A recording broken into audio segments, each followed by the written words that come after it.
On the flip side, what would you say is the biggest challenge in your work? Man, it seems like the biggest challenge is probably time and priority. Um, there's only 24 hours in a day, 7 days in a week.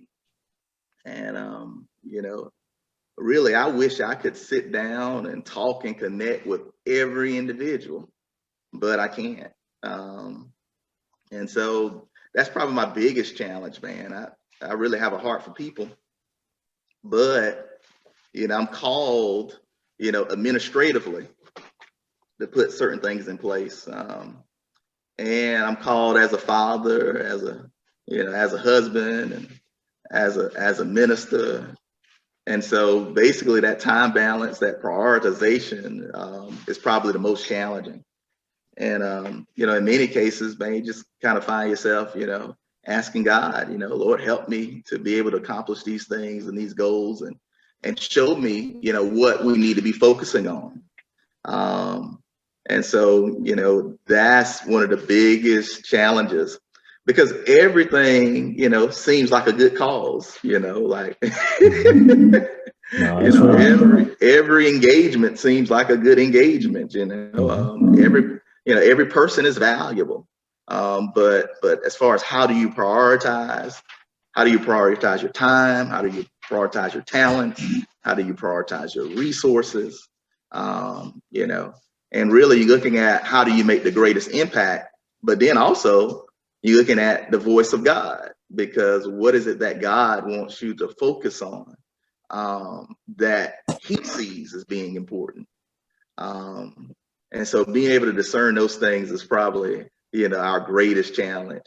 And it's funny, I can remember coming up and, trying to get an audience, with certain people.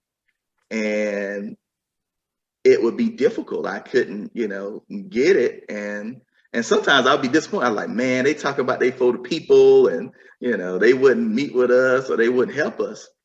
But as I grew older and more mature, I started to realize that, purpose defines priority. And, even though, I'm valuable, I'm important, but I may not have been a priority for them because of their purpose. And that's okay.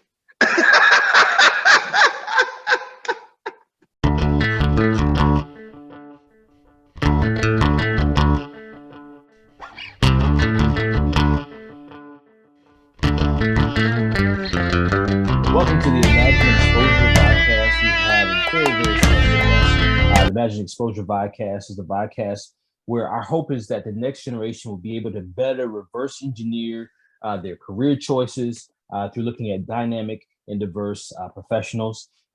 Today, we have a special treat. We have Mr. Adolphus Johnson, who's with us. I don't even want to put him in one particular category box. He does economic development, does a lot of different things, does ministry, does a lot of different things, and so he will have an opportunity to define himself quite shortly. But what I will do is he didn't know I was going to say this, but I want to start a brief story. Adolphus, when I was a student at South Carolina State University, 10 years ago, something like that.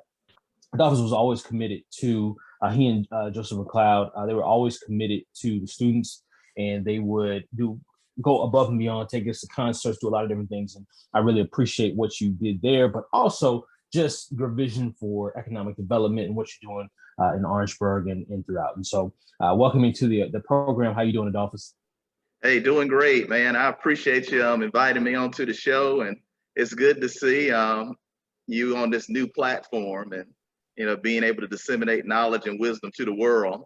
And I'm just grateful that you thought enough of me to include me on your journey, and I hope that I'm able to share some nuggets that can benefit your audience.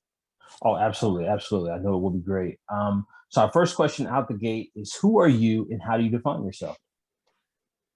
Well, I think the first thing about me is that I'm a child of God. You know, the first thing about me is that I really want to honor God, with my life and with what I do. And I really seek to understand the mind of God and the heart of God, and to try to have a worldview that honors God. And so for me, what that means is that, first of all, I honor Christ, as my Lord and Savior. And I understand, that my relationship with Him is not because of me, but it's because of Him. It's His grace, and something that's been freely given to me. And so, that relationship influences everything that I do.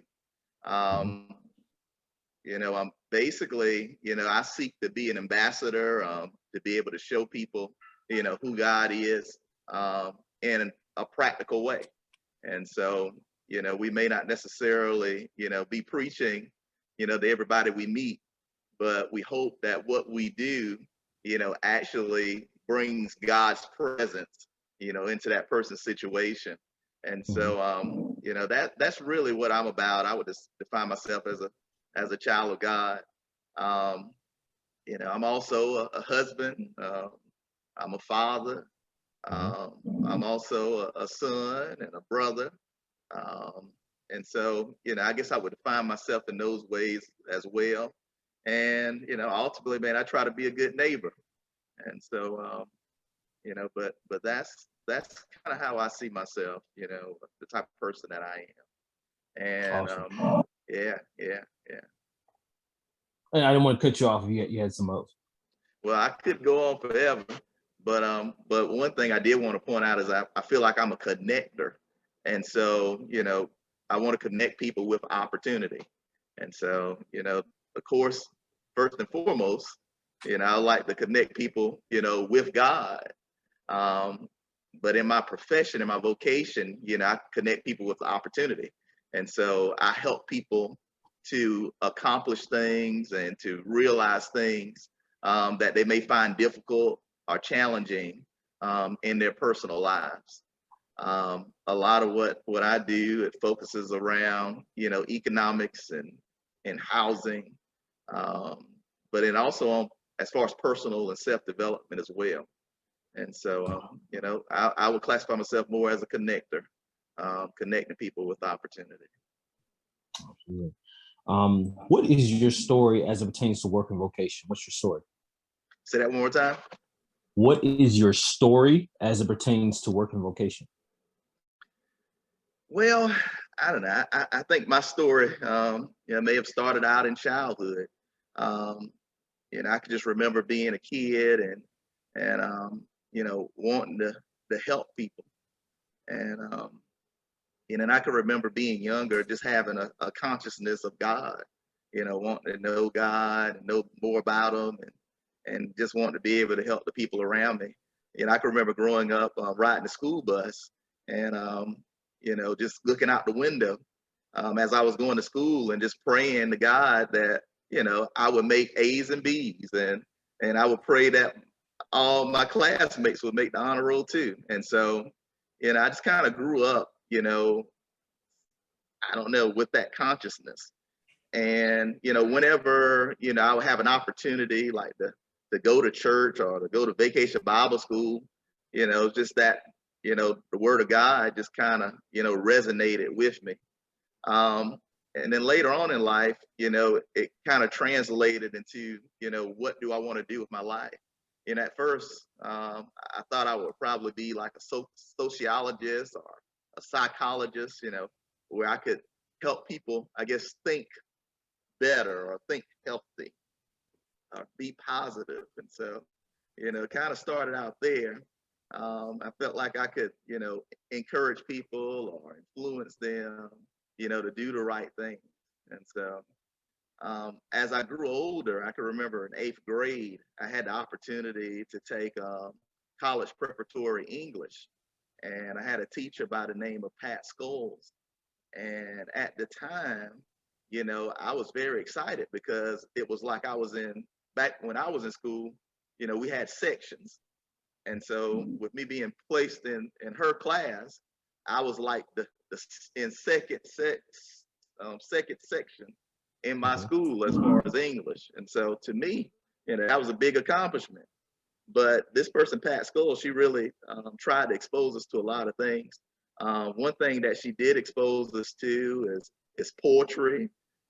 She would actually take us to college campuses and expose us to those things.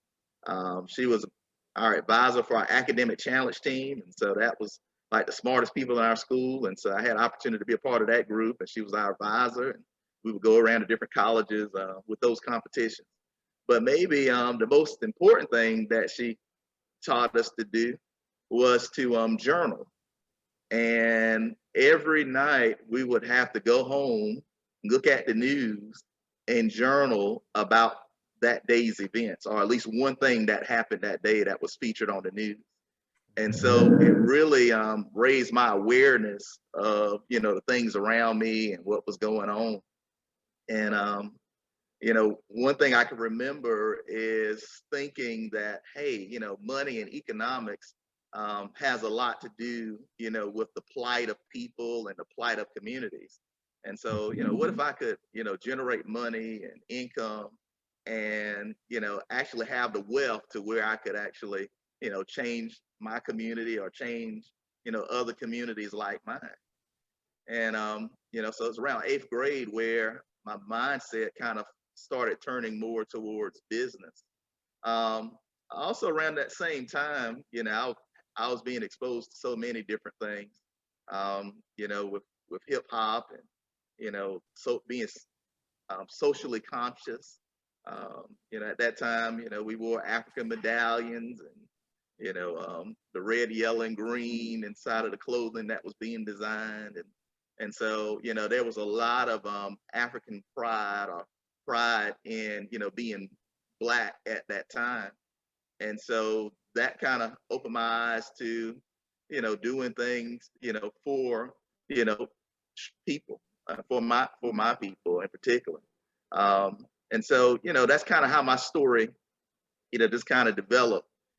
So I went more from being psychology, sociology, counseling to being more, economic and practical.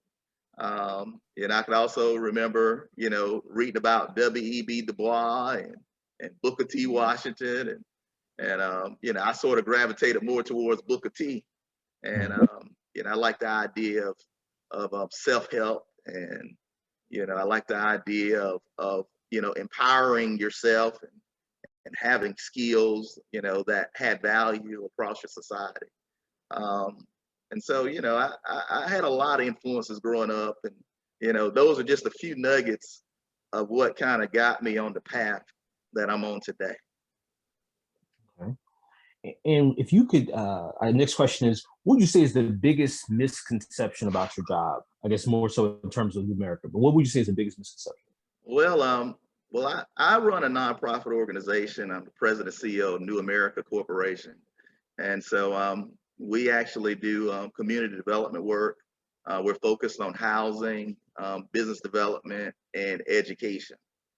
And so since I'm in the nonprofit realm, I think one of the biggest misconceptions in our industry is that our services should be free. And I think that has hurt, the industry, that has hurt, our efforts to develop, communities, because we have people thinking that, the services that we provide is going to change their lives and that we can give it to them for free. And so, early on, what I started to learn in my work was that it was important to attach a value, to what you did. And so people tended to respect things that they paid for, more so than if they got it for free. And so also, as an organization, the ability to charge, for your services allows for you to be able to cycle resources within your community. And so, as an organization, I think that, our method, has been sort of non-traditional in a sense, and unorthodox in the fact that, we're focused a lot on our, as we call it in the nonprofit world, program services revenues. And so, but I think that really changes the game, when you can get people to think not as free, but as in, I'm gonna pay for this. I'm gonna make an investment in myself. And so over the years, we've seen substantial benefit from people actually, making an investment in their personal development. So. Absolutely. And with Grace to Cultivate, that's what we're all about. There are a lot of different ways to help people, Yeah. from a nonprofit, for profit, just everything you said. And so I definitely agree. And I think helping the next generation even think critically about that going forward, like how do we help people, but at the same time, like you said, everything's not going to be free. Specifically, when you talk about housing and economics, like you have to attach a certain type of charge value to it. So absolutely. Right. Who would you say either what or who are some people in your vocational journey or story in which you are most grateful for? Who are you most grateful for as a profession? Well, early on in my career, there's probably about 3 guys that were there when I first started, in my career. Um, Probably around about 7th grade, I had the opportunity to volunteer for a program called the Algebra Project. And you all may not necessarily be familiar with that, but it was actually started by some guys that were affiliated with SNCC, and that were involved in the freedom rides and the organizing in Mississippi. There's a guy by the name of Bob Moses that was one of the guys that was very instrumental in forming that organization. But locally, there's a guy by the name of John Troy Hennigan, and he was the one that invited me to be a volunteer with the Algebra Project, where I actually was a peer counselor. And so I remember that. And, as a part of that experience, I had the opportunity to have conversations with them about life and about different things and about economics and, just, personal and self-development and how to help our communities. And I had the opportunity to fly on a plane for the first time. And, and so I remember that growing up. And so for those of you who may not know his name, he actually ended up becoming the chairman of our school board in Marlboro County. I'm from a place called Bennettsville. And then later on, he ended up being a board member at South Carolina State University.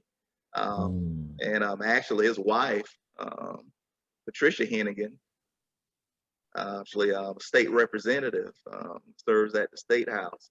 But early on, I had those experiences, 7th grade, just being able to be a part of that.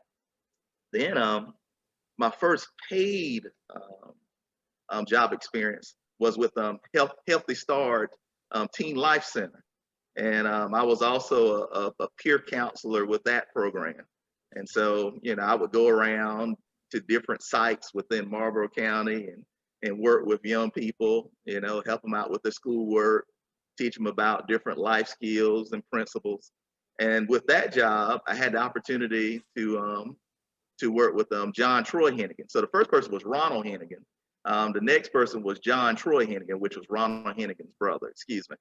And he gave me my opportunity to have my first paid job. And so that was really volunteering and counseling with folks. And he was a transplant from New York. And so he was a former police officer, a retired police officer. And he just had a different perspective, really New York guy, straight arrow type person, but, very socially conscious about, his people and, and introduced me to different writings and books and things like that.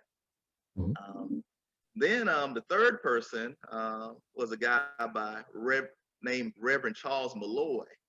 And he actually ended up becoming the director of Healthy Start Teen Life Center. And we spent a lot of time together traveling and doing different things. And actually under his leadership, I actually had the opportunity to star in a commercial when I was in high school. And that was a great experience. It actually aired, throughout the PD and Grand Strand region of South Carolina. And it was about teen abstinence.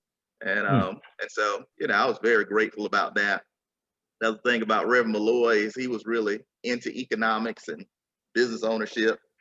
And so we have those conversations about, owning our own businesses and, taking control of our own destinies and all that good stuff. And so, those guys growing up really, imparted a lot within me as far as my vocation. And so, I'm really grateful to those guys. Then there's a lot of others too. I tell you, folks in church, that really inspired me and really gave me opportunities. Like I was the youth leader at my church, Level Green United Methodist Church, which is the church I grew up in.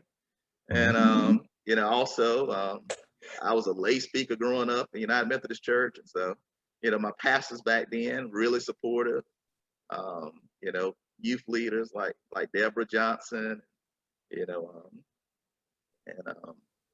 Miss Littlejohn, Eltha May Littlejohn, and, Reverend Major Brown, all those folks, they really, poured into me. And, and so, I had a lot of influences. And really, I just kind of give God the glory that he would put me in connection, with all of these unique folks that poured into my life. And so all that shaped my vocation. But that was early on. I could go on and on and on, but it is good to be able to, give, respect, where respect is due.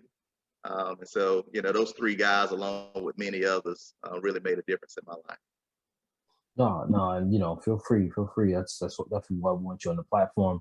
One of the things I took from that was that mentorship looks like really turned the tide. That mentorship turned to a certain type of exposure, everything from books to riding on an airplane to getting even exposure through a commercial, And so one of the things, even with this podcast, it's not to take the place of mentorship. We still definitely going to need mentorship. This is just to serve as to help young people see how influential things like mentorship are, for us as we're growing in our professional journey. So thank you for sharing that. Absolutely. Yeah, and don't let me leave out the development growing up in my home.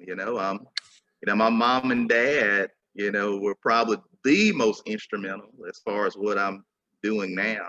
My mom and dad, they weren't college educated, but they were very smart people. They are very smart people, and they had a certain type of education that only God could give, and life experience could give.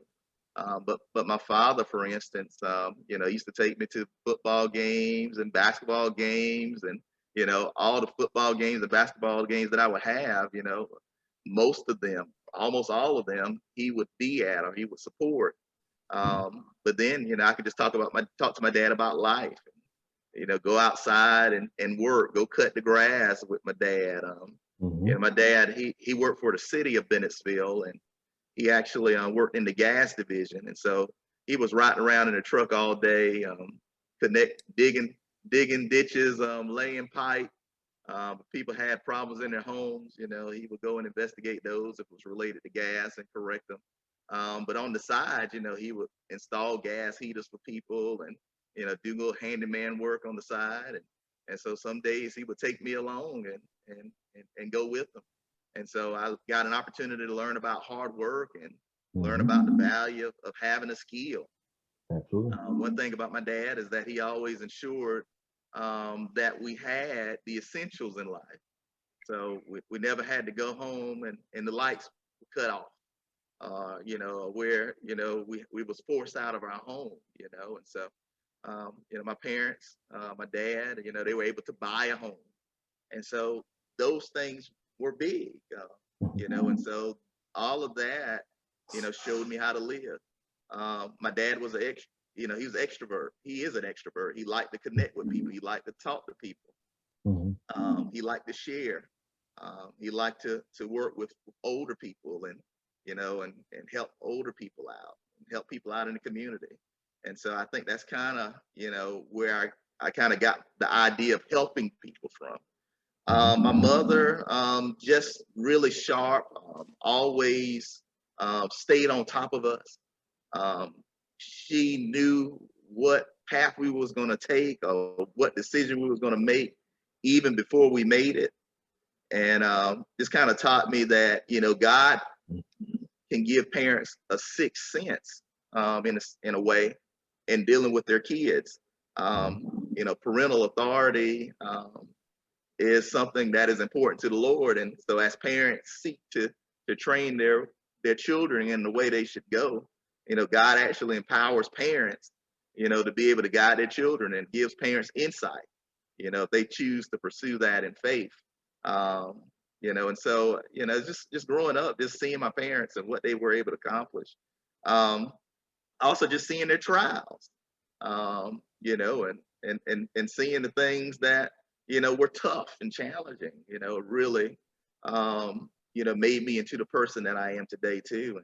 And so, yeah, I better not leave, the influence of growing up and my parents out. And it's interesting because, my parents, they could hold an intelligent conversation on any topic matter. And so whatever, was going on in the news, politically, socially, whatever was going on in church, whatever was going on in school, they could talk about it.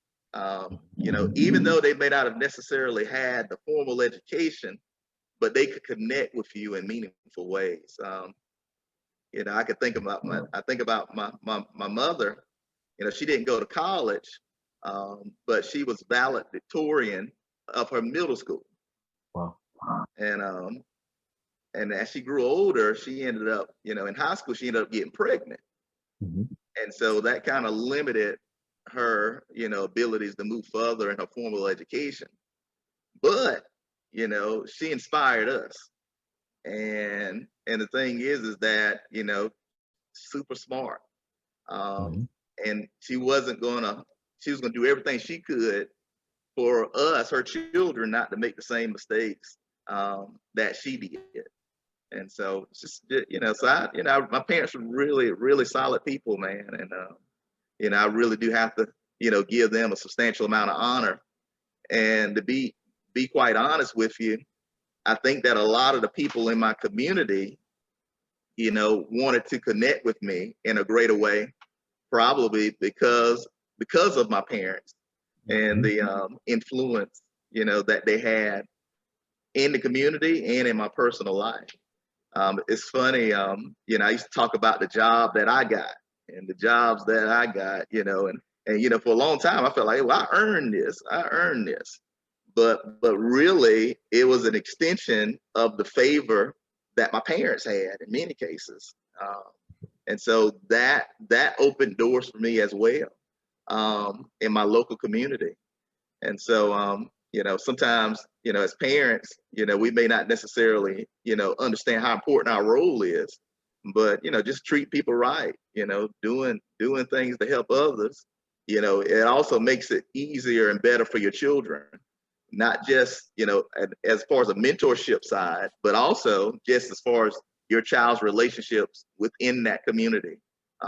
People tend to receive you more because of that. And so even though my parents weren't college educated, people had respect for them because of who they were.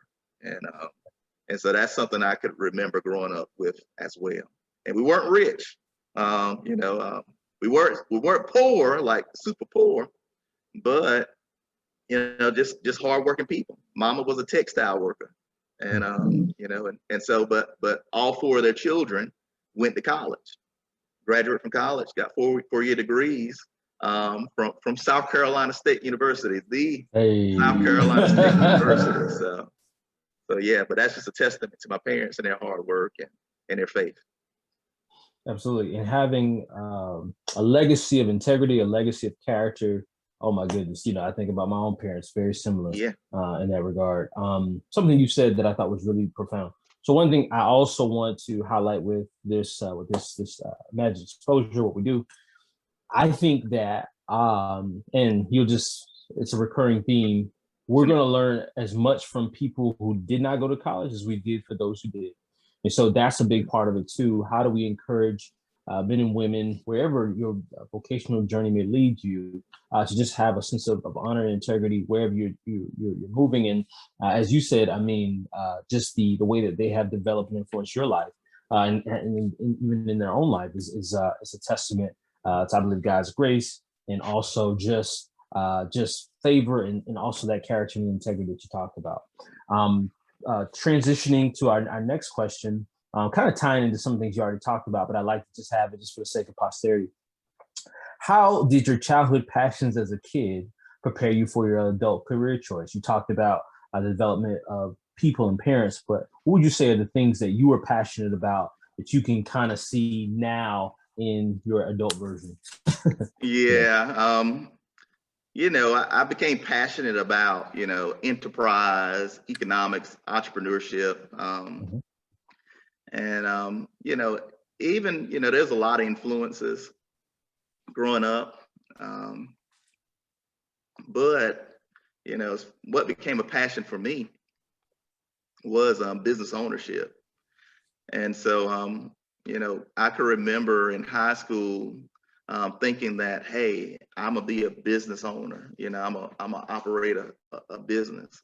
And so I actually ended up making decisions along that line. So I could remember having the opportunity to go to Boyd State, or I could go to the Youth Entrepreneurial Summer Scholars Program at South Carolina State. They happened on the same week. And so I had to make a decision. Which one would I go to? And so I made a decision to go to South Carolina State, the Youth Entrepreneur Summer Scholars Program, rather than Palmetto Boyd State. And for most folks, they probably wouldn't have made that decision because, Palmetto Boyd State is, in high school, that was where all of your future leaders and politicians or people that wanted to be in have influence would go. And even if you talk to folks that are in prominent positions now, a lot of them say, "Oh yeah, I went to Palmetto Boyd State." So usually, the most civic minded, one or two guys out of school would go to Palmetto Boyd State. So I turned down Palmetto Boyd State to go to the Youth Entrepreneur Summer Scholars Program at South Carolina State. And that experience was so phenomenal because they taught us a bunch about owning our own business. And what was crazy is I was already reading about it and researching it personally. Man, I remember going to the library and just, picking up books and learning about how to write a business plan and just being inspired by, different type of biographies of different business owners. Man, looking at ETV and, learning about different business people and so that was my thing. I felt like I could make the difference by, owning my own business and be able to bring about change in my community. It seemed that, the folks that had wealth, they could control, certain things that happen. It seemed like, okay, well, if they decided that they wanted to open up this store here or this plant, or if they wanted to, do a housing development in a certain location, they could do it because they had the resources to do it. And so, that was something I said, okay, well, in America, we live in a capitalistic society. You can accumulate wealth, and that's not necessarily a bad thing. And so, I could remember growing up in high school and just talking about, learning about different philosophies. You might learn about Adam Smith and, but then you learn about Karl Marx, and I can remember going through a phase where I thought socialism was cool, or communism was cool, because everybody could have the same thing and everybody could be equal. But then, looking at it from the standpoint of the human experience and who people are, and looking at the fallen nature of humanity, I started to quickly realize that it's hard for communism and socialism to reach the high ideal of what they say that they are. So usually it ends up in a oligarchy or, small group of people wielding power, over the majority, and people giving up their liberties and their freedoms for this grand vision that, because of human nature, becomes more tyranny than freedom, than liberty. And so, I can remember those ideas and just wrestling with those things and thinking about it. And I pretty much came to the conclusion. I was like, man, capitalism is a good thing. We live in a democracy, but we have a capitalism. I thought that was kind of unique. Some people say, well, that's kind of, an oxymoron. But I said, man, but I was like, this thing lasts over 300 years. I was like, this is interesting. I said, well, what about if I learn how to navigate within this system, rather than, I guess, looking for the system to change or, being ultra critical of the system. What if I could make the system work for me and work for the people, that I was concerned about and that I wanted to help. And so, growing up, that was my passion. Just to learn about business. I felt like if I could empower myself individually as an individual, then that will allow for me to make collective impact. And oddly enough, people might say, well, that's pretty heavy, for a high school student, but those were the type of thoughts, that I was having. And all of this, within, me growing as a Christian, as a believer. No, that's real. That's Yeah. real. So, so that passion about, enterprise and, and learning how to utilize the system, in order to empower myself and empower others, has really, caused me to be who I am today. I thought that at one time that it would have to be me owning, the business, owning that enterprise. But when I started learning about nonprofits, basically I learned about it a little bit in college. I read a few books, and I remember a speaker coming, executive speaker series at South Carolina State, which is like the most fabulous thing in the world. If anybody looking to go to college, you need to sign up, be a business student at South Carolina State, attend executive speaker series. But you have all these executives come in and people that have been great in their careers. And one of the speakers, he said something. He said, you don't necessarily have to own the asset. Sometimes it's just as good to be able to influence the asset. And all these years later, that kind of stuck with me, and so, at that point, it stuck out in my mind that, hey, okay, you can create community wealth, not just, individually, but you can use your individual efforts in order to create community, impactful community wealth within an organization. And, and so early on, I'm talking like 20 years, 25 years ago, all of these ideas was floating around in my head, I guess, because of God's grace. And it's amazing, how, ideas and concepts can come to you. It's amazing just what books, your divine providence would order you to even pick up or read, and so, I just, those passions growing up, really stuck with me. Going back to that Youth Entrepreneurship Summer Scholars Program, there's a person by the name of Dr. Barbara Adams.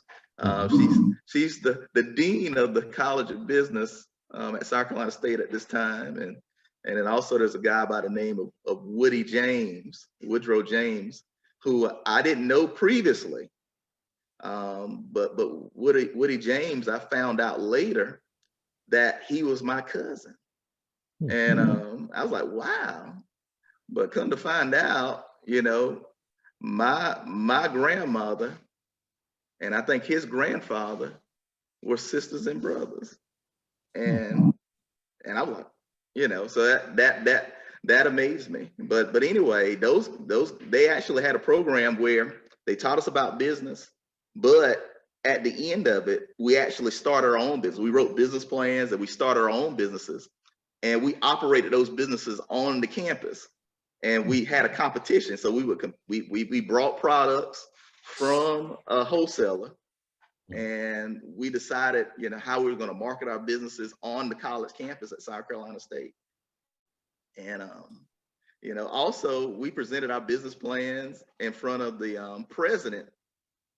It used to be South Carolina Bank and Trust, but now that bank is South State Bank. So, you know, and so that door at South Carolina State opened up all of those opportunities. It's crazy. You know, I don't know if y'all remember Melvin Crum, one of the most prominent farmers in the state at the time, and we had the opportunity to connect with Melvin Crum, and you know, and Ken Middleton, and you know, just all of these people. But that experience at South Carolina State afforded it.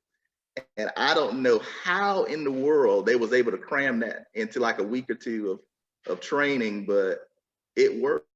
And so, you know, the fire was lit. When I went back home, man, I was, you know, I said, okay, I'm gonna start me a tape and CD business. And so I was able to find a distributor where I could buy tapes and CDs, and I could get those CDs and I could actually sell them. And then I got the idea of, hey man, I could do pre-orders. And so I would talk to friends and family and neighbors and tell them, hey man, I can get you a CD. Would you like to buy a CD from me? Or would you like to buy a tape from me? And I did really well with that business, you know, getting orders, buying CDs and tapes through a distributor. Growing up, I sold newspaper subscriptions to the African American newspaper out of Florence. And so just one day I looked at that news. I was like, man, this newspaper, this is great, man. Talking about the experiences of African Americans. And I was like, man, what if I could sell this? I said, I don't know if people in Bennettsville really know about this newspaper. And so, man, one day I drove up. I'm in high school.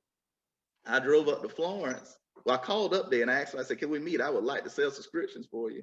You know, let's chat, you know. And he invited me to come down, the manager, the owner at that time, and Mr. Smith. And we just chatted it up, and he set me up to where I could sell newspaper subscriptions for his paper. And so, you know, just on fire, you know, and free enterprise. And, you know, what's crazy, like I said, I'm a lay speaker, you know, if anybody knows anything about a lay speaker in the United Methodist Church, it's kind of like you're a preacher. And so, you know, I get up, you know, I could preach, I tell people about God, and, you know, and so there wasn't any contradiction, you know, and, you know, actually they work together and hand in hand, you know, my faith in God and, you know, my pursuit to help my community through free enterprise. And so, yeah, I mean, I tell people, I say, I got this, you know, I mean, it's something that, you know, God has put me into. And really, that's the only way I can really explain my journey. You know, just hey, just the hand of God. And you know, I could tell you some really, you know, miraculous things. You know, when doors were shut, when people said no, and just what God did, you know, in the midst of those things. You know, I know people talk a lot about the systems and depression and repression, and people talk about systemic racisms and structures. But I tell you, there's something called the God factor, and it supersedes all of those things. You know, I'm just telling you that God just has a way of you know, making things happen when you're, you know, trusting in him, opening doors that, you know, no man can open, shutting doors that you know, shutting doors that no man can open, opening doors that no man can close. it's just amazing. And so I really believe, that, my faith in God, has tremendously benefited me in the work that we do. And so I don't really get caught up in the systems and all that kind of stuff, but, I really seek the one who can supersede and understands every system. The thing about God is that, he can penetrate any society, any culture, any governmental system, institution. He can infiltrate. And so he's not lacking, in capacity and capability, in what we're confronted with in today's time. He has the keys, and and in him we have access. We can do a lot. We can do things. We can grow. We can expand. And so, I guess, the Spirit of the Lord, just, my relationship with God, has really allowed for me to be able to endure some very tough and challenging times. But at the end of the day, when I go back, I was like, man, to God be the glory, for the great things that he's done. And so, people talk about different isms, and racism and classism and all these isms. But hey, God is greater. What's unique, I think, about the American society and the American ideal is that, the rags to riches story, the story of I had nothing when I came here, but now, I'm able to do this, I have that. It's something that's very unique within our culture and society. In spite of all the isms, people seek, that opportunity to be able to, rise above and beyond and be able to accomplish things beyond their wildest dreams. And so, really in the name that we have, New America, in many ways, we're doing something new, but a lot of the values and the principles, the values and principles, the high ideals of our country, we hold to. But, we want to make things more accessible, for more people. And, we want people to be able to meet God, so when we think about a new America, we're thinking about, the God factor and people being able to make that connection and relationship with God. And so, yes, I mean, I'm going off on a tangent a little bit, but you know how we get when we talk, Mr. Middleton. But for sure. But yeah, that's what it's about. Yeah, but Podcast. yeah. But that God factor, man, is no joke. And so it's made all the difference. And so sometimes, man, people see, it's like, well, they're not gonna let you do this. They're not gonna let you get that. And I don't see it like that. Or if you get this, then they're gonna do that. I don't see it like that.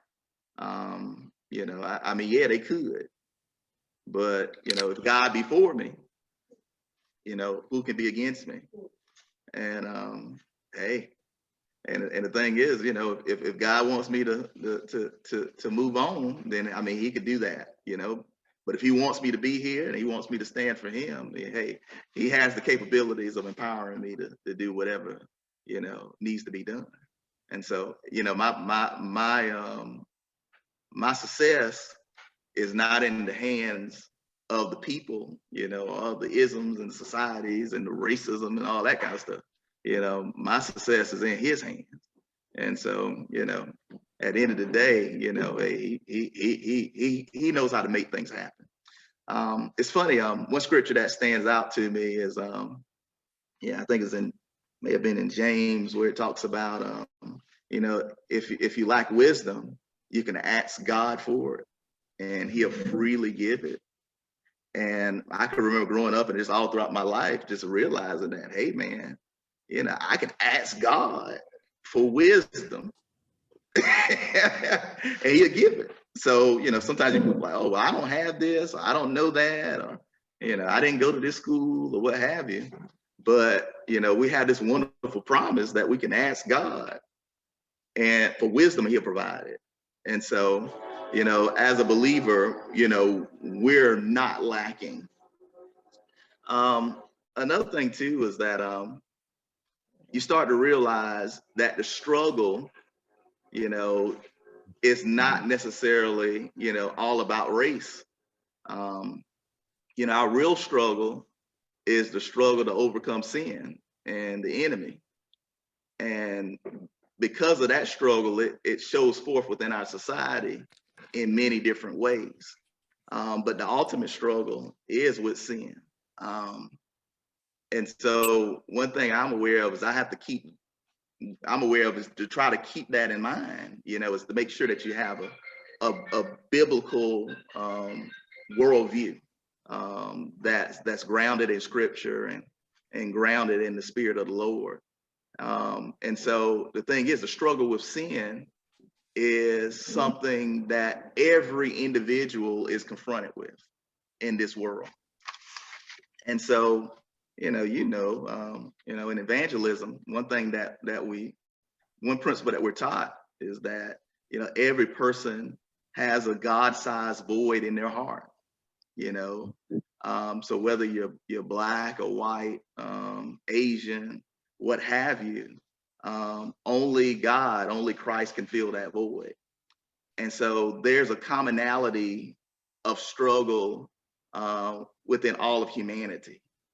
And so one thing that I believe the Lord has showed me is that, hey, brother, you're really not just limited, to dealing with, African Americans or Black people, but man, what I'm giving you can resonate, with all people.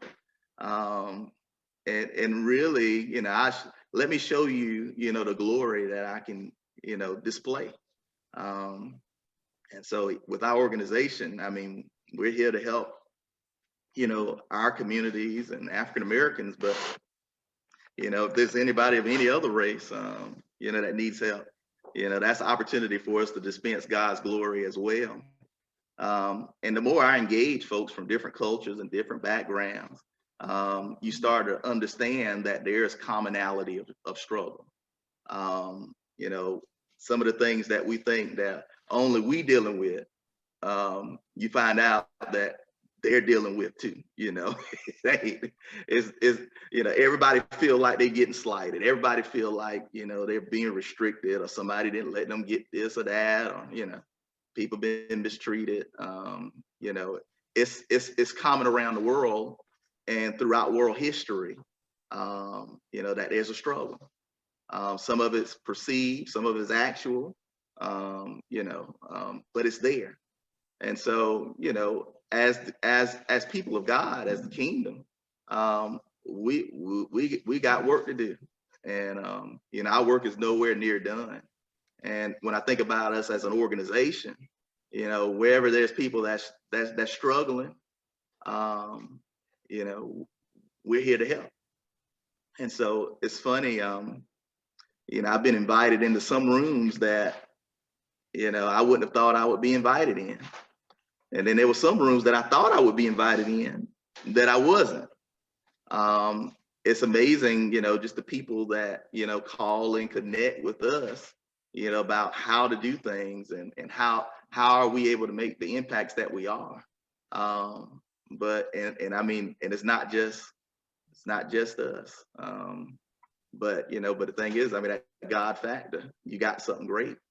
I'm gonna point something out to you. When I was growing up, probably the most influential movie, probably in my preteens, early teens, was Malcolm X, with Denzel Washington on the lead. And I could remember, leaving that theater, furious. It is furious about, what was being done to us as a people, and then, one thing that I didn't see, that I didn't emphasize, was what we did to ourselves as a people too. you know, in the case of Malcolm X and his assassination, but I was just furious, you know, about the man and, you know, and all this kind of stuff. But now, you know, at 42 versus 12, you know, probably my favorite movie, most influential movie now is probably Black Panther. And what was unique about that particular movie was that it presented us and the giftings that we have as being a hidden treasure. And I was like, wow. It's like, hey, everybody that's looking at you, you know, they see you like this. But when you get beyond the veil, so to speak, it's really like this. And I'm like, I'm like, wow, that blew me away. And I said, dang, that's kind of how I think about myself. You know, in the kingdom of God, you know, even as, you know, a African-American Christian, I don't see myself as lacking or depressed or repressed, but I see myself as having the gifting and the capacity of heaven, you know, like, hey, yeah, we can do this. And so it was interesting just to see that. But then also, a lot of things stuck out in that movie. We can do a whole vodcast just on Black Panther. But yes, for sure. yeah, but what was interesting towards the end and was when I think the king was making a presentation, I guess at the UN, and he was talking about, yeah, he's like, well, you know, we don't seek to receive anything, but we're going to disseminate our knowledge and wisdom to the world. And all the other world leaders like, well, who do these people think they are? This little African third world country talking about they're going to disseminate their knowledge and wisdom to the world and make an impact on the world. It like, but they couldn't see it. So, you know, for us at New American, the work I do, it's not that we lack the capacity or the ability to do it. It's just that the outside world may not necessarily see it. But we got the capability to do it. So we just go out here and do it. And I mean, you know, and so it's, you know, so that thing resonated with me. And then when they opened up their embassy in Oakland, you know, I tell you, I cried at the end of the movie. And I don't know if anybody else was crying, but I cried. And I was like, wow, this is amazing. So, you know, they're taking, you know, the gifts, the talents, the capabilities of what they have in their nation, and they're impacting the African diaspora in America. And what was cool about that was that, you know, a lot of times as African Americans, we feel like, oh, okay, well, we can take what we have and maybe we can impact Africa. But what was cool was that it was the least of these are the people that you thought was the least that was rising up, you know, to make that global impact. And you know, that really resonated with me. And so organizationally, and what we do, that's kind of how we see ourselves. You know, hey, we're not begging you, we ain't crying, you know, we understand, you know, you might not think we can do this and do that, but, you know, here's what we can do, and here's what we're doing. And, you know, if you want to partner with us, you know, and doing greater things, then let's do it, you know. But, you know, hey, if isms and other things keep you from working with us, that's cool too. We're going to keep on doing, you know, our thing and doing what the Lord has blessed us to be able to do, and do it with joy, you know. Sometimes I think we kind of get hung up on what we perceive that we don't have, rather than celebrating and appreciating, you know, and building upon what we do have. And you know, but that's something that's really enlightened my work over the years, is just, hey, focusing on what we do have. But yeah, man, but that's the difference in, you know, 1992 Adolphus and 2021 Adolphus, is just that, you know, God's glory, you know, seeing God's capacity and his capacity move in our lives. And I'm not saying that we should participate in the political process and all that kind of stuff. I'm not saying that. But, you know, when things don't move the way that you think they should, oftentimes there's another opportunity that emerges. So when it seems like that door is shut or closed, a lot of times it's not the people that have closed the door. Sometimes it's God's way of showing you that I don't want you, don't worry about that. This is what I want you to work on over here. Well, when I started learning that, I was like, man, I was amazed, man. I was amazed. But you know, the wisdom of God, man. He's like, hey, that ain't it. Don't worry about that. Don't cry and plead and beg about that one. He's like, but I got this over here for you. If you work this, you'll get that too. You get more than that. Well, and to bring it full circle, I mean, even when we talk about Grace to Cultivate, I mean, I think there are differences in the sense of like we're a for-profit, y'all are a nonprofit, even in our structure and that sort of thing. But I mean, that's the hope.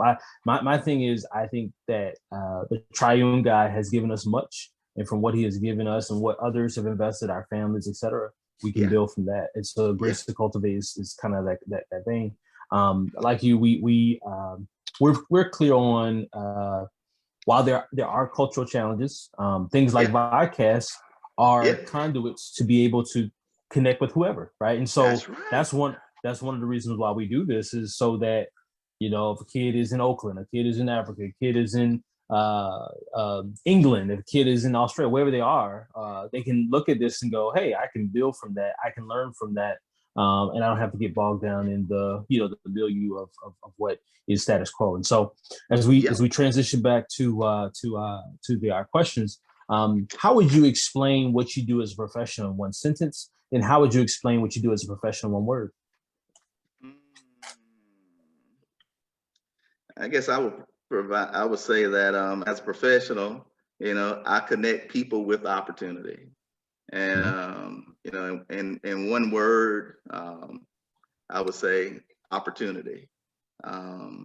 You know, we're an organization that sees the cup half full, you know, rather than half empty.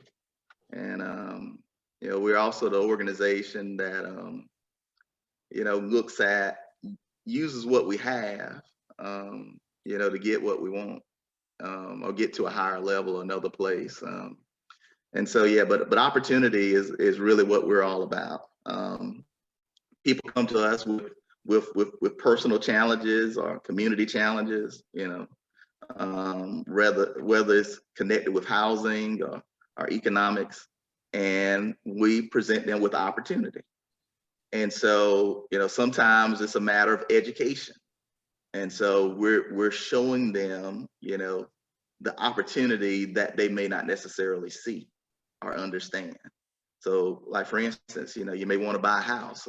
We have a home buyers program, and so you might be like, okay, well, I went to the bank and they declined me, or you know, well, I know my situation. I don't make a whole bunch of money, or you know, my credit isn't the best, and so you know, I think it would be. I wonder, how can I own a house? Well, you know, we have a counseling program that can help you with meeting the qualifications to purchase a home. And so, you know, so we can provide you with that opportunity.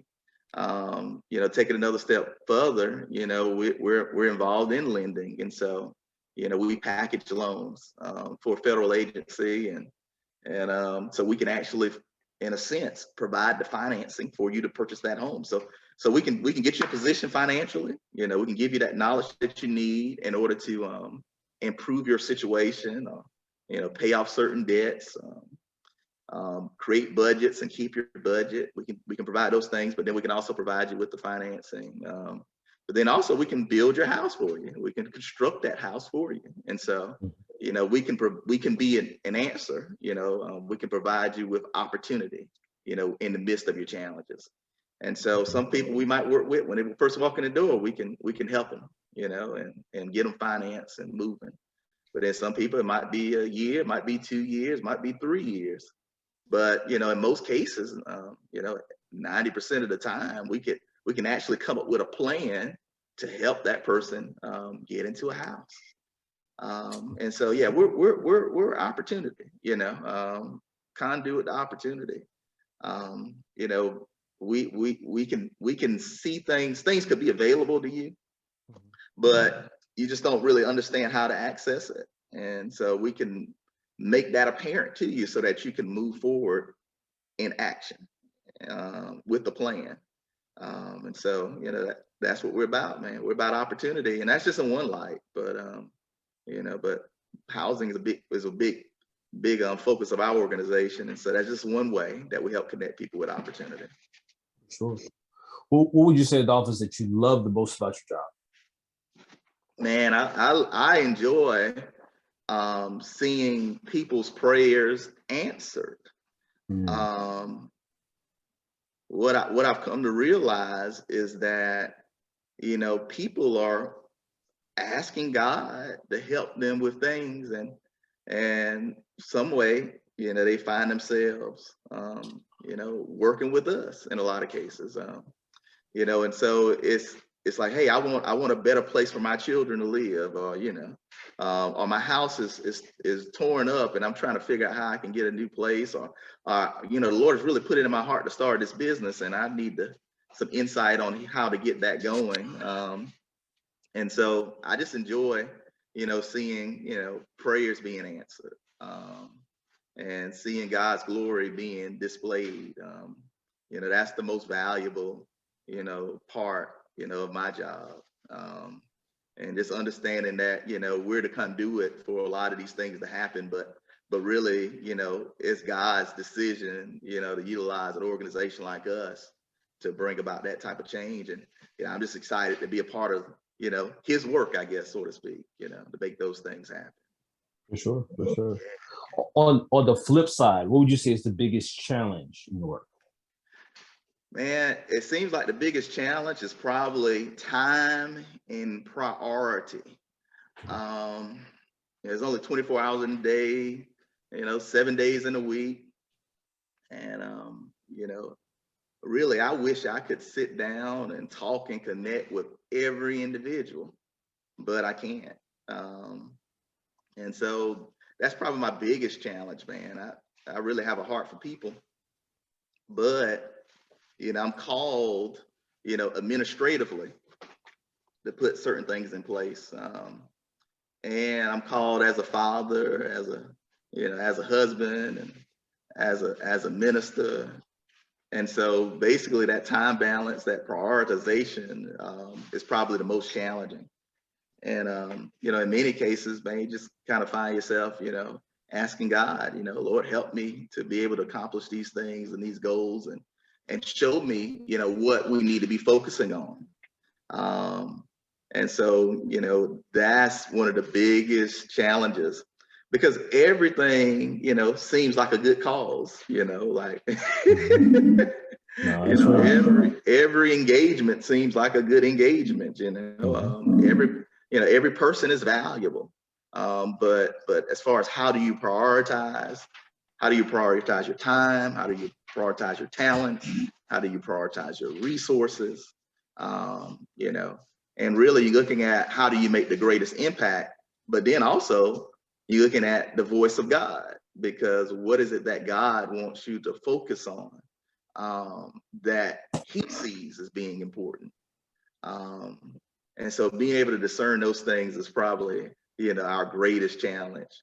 And it's funny, I can remember coming up and, trying to get an audience, with certain people, and it would be difficult. I couldn't, get it. And sometimes I'll be disappointed. I'm like, man, they talk about they for the people, and, they wouldn't meet with us or they wouldn't help us.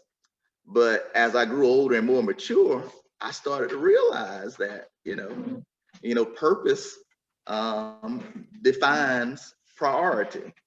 And, even though, I'm valuable, I'm important, but I may not have been a priority for them because of their purpose, and that's okay. But it took me, walking in some things, and experiencing, things on a different level, to actually understand that. And it's amazing. And so I'm faced with the same thing. How do you prioritize? And really it's really about the voice of God. Another thing too, it's about multiplying your work through others. And so, I think in this season, God is starting to show us, how we can bring on people that can promote the mission and the vision of what we're about. Just people with the same heart, people that are, struck, by, the cause and what we do. And so we're starting to see that. As a nonprofit organization, sometimes it can be a little tough tough to bring on people. But the Lord has given us insight on, how you can bring on people and, not cost you a whole bunch, and giving people the heart to where, they'll rather be with you. They'll rather work for the cause rather than the money. So it's interesting, and how you can incentivize things. But, one thing we were taught in business school is that, money does not necessarily increase individual production. So, sometimes we think that people will work harder because you pay them more, but that is far from the truth. And so the Lord kind of brings some of those concepts and ideas, and he's like, hey man, you got to understand that, when I got the disciples together, they wasn't big money cats. They wasn't in it for the dollar, but they gave up their lives for the cause. And people say, hey, they was poor, but they had everything they needed and everything was provided. It was funny is I'm reminded of the time where they needed to pay up Caesar, and how Jesus was pulling coins out of fish mouths. And I'm like, wow. He said, so we pay Caesar, and so it's just amazing, how God can resource you. And if you look at, in the scriptures, you look at Jesus and you look at John the Baptist and, many of the disciples, they wasn't walking around with Armani suits and, they wasn't, driving Bentley chariots. But, they turned the world upside down. And so, and the thing is, you're talking about you talk about the movement of Christ, you are talking about the greatest movement of all time that started out very humble, very meager. And so, when you start thinking about the economy of God, meeting the economy of our society, hey, God can do all kinds of stuff. And so, you just start finding out that, God can circle human capital and resources and things around you that, with a normal train of thought, it wouldn't normally happen. In normal ways, it wouldn't happen, but God can make those things happen. I mean, it's amazing. And, just learning, I learned not to box God in. That's real. And not to box him out. For sure. Go ahead, brother. Sure. Yeah. No, I mean, I think that's absolutely true in terms of, I think there's a lot that can be said about production, and even from a Christian perspective of what's the best way to engage an employee? Is it to pay them from a holistic sense so that they would be more than the market, or in such a way that there's holistic flourishing in their home and in their family, Is it, and so I think that there's a lot of engagement that can come out of that conversation in a lot of different ways. And so, like I said, it's the tension we have with the podcast is like, these are all of the problems of society we want to engage, but it's just like, it's a lot. It's a lot that we can get into, but I think it's these are good wrestles to have. Like you said, I want to see hopefully the next group of Adolphus Johnsons and young men and women who can look up to you and go, these are the questions I need to start talking about and thinking about, from Du Bois to Booker T to socialism versus capitalism. Like this is at the root of a lot of these different engagements. And so, and what's interesting is that we're in the midst of these conversations, but we don't really have the knowledge of the core of these things. Wow. And so and so there's a tremendous lack of education or lack of understanding. There's also a tremendous miseducation, in my estimation. That's right. A lot of things that we think are one way are really not, and so, and one thing too is we got to be careful that we discern. So I mean, even as you look at the news and look at TV or read newspapers and that type of thing, it's important that you discern by the word of God and by His Spirit. And some people may be looking at these things like, hey man, I don't even know God like that. But hey, I tell you this, just talk to Him and ask Him. And even if you say, I only know Jesus, I don't know none of that, just say, hey Lord, lead me, show me, who you are, show me your truth.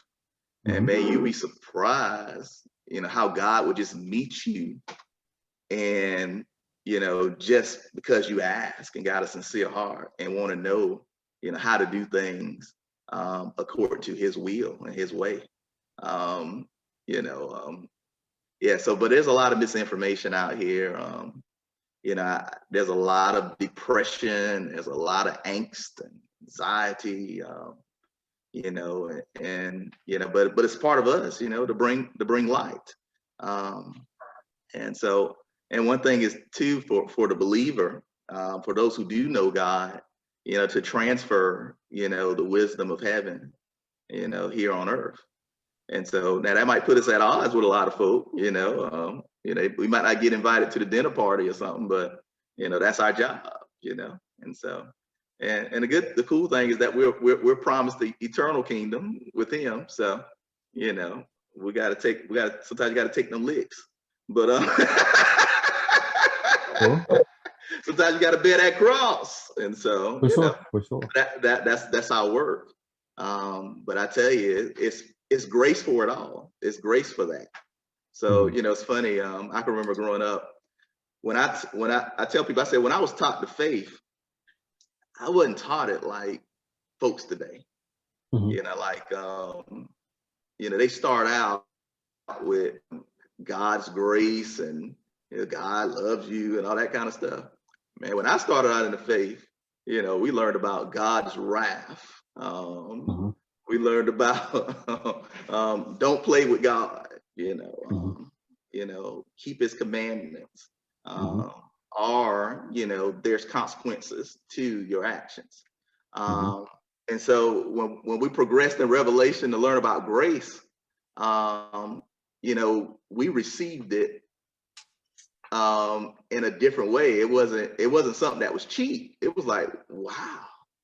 It was like, okay, well, I knew I was, sinful. I was under condemnation, and for some reason I couldn't get it right.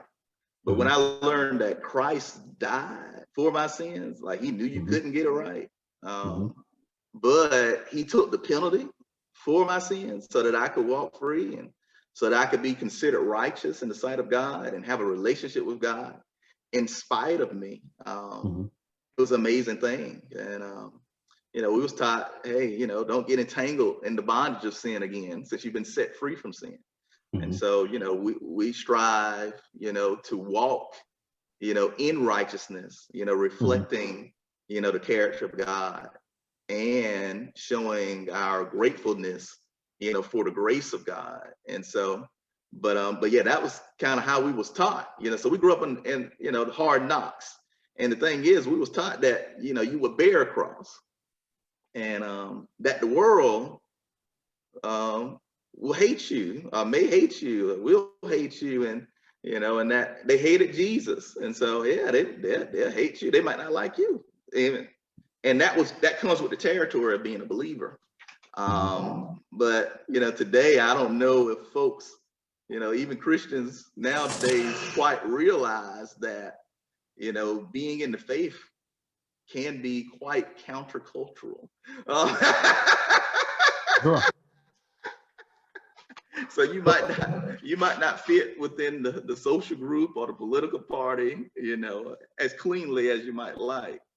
And so, well, yeah. I think for sure. I think the word of God is always the dividing line. Like, I think spending time in the word, and I think that there's a way in which it's going to cut both sides. I think one of the things that's interesting, I think about,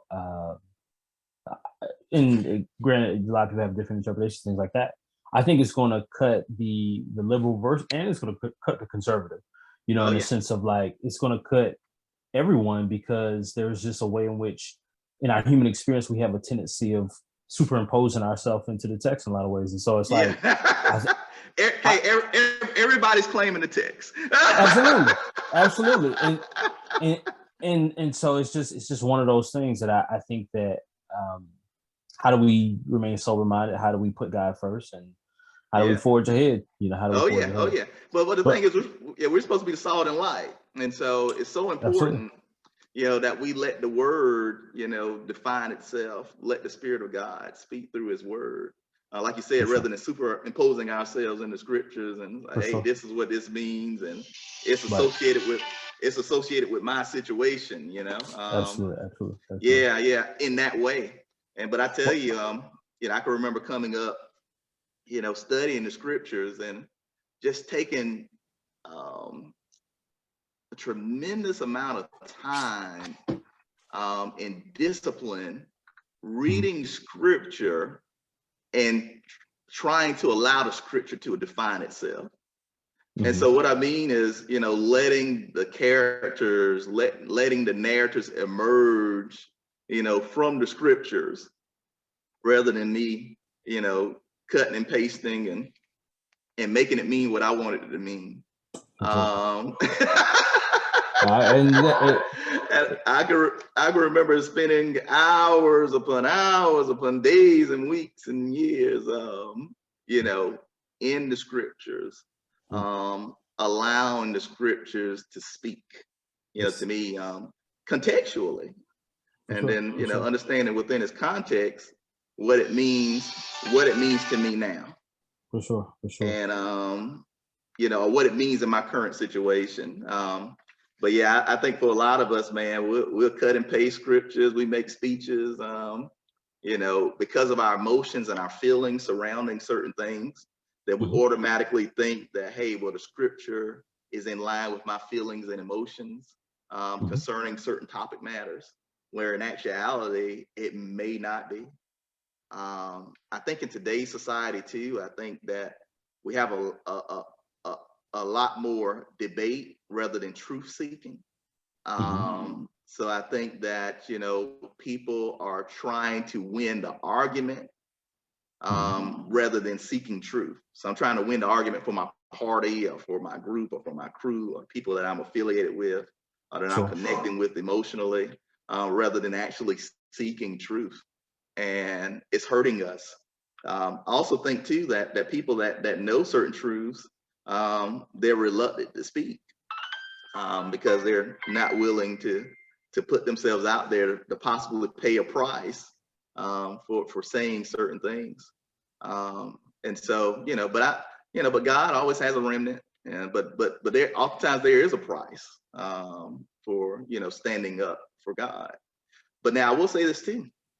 There's a glory as well. And so, we will, when I think about Hebrews and when I think about the cloud of witnesses, all of them exhibited God's glory in some way. Now some, they slew the lion. Some, they overtook kingdoms, but then some were martyred. You know what I'm saying? For his name. And so, but all of them exhibited God's glory.